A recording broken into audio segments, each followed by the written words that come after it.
नमः शिवाय महारुद्राय। हे बाबा धवलेश्वराय वालालिंगाय नमो नमः।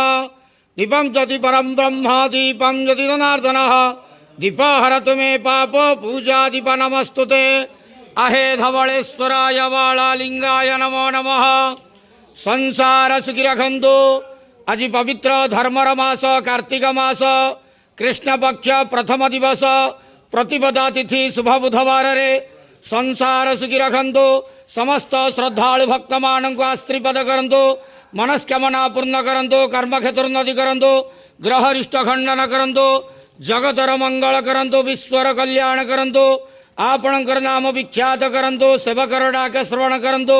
समस्त गुआवसा भक्त मानकर मनस्कामना पूर्ण करंतु। जो जो भक्त माने आपणक पाखरे मानसिक रखिछन्ति तांका मानसिक पूर्ण करंतु। महाप्रभु धवलेश्वराय वालालिंगाय नमो नमः। संसार सुखी रखंतु आनंद के वार। हरि बोलो। आज पवित्र धर्मर मास कार्तिक मास कृष्ण पक्ष प्रतिपदा तिथि शुभ बुधवार रे समस्त श्रद्धालु भक्त मान को आशीर्वाद करंतु आनंद के वार। हरि बोलो। बाबा धवलेश्वराय नमो नमः।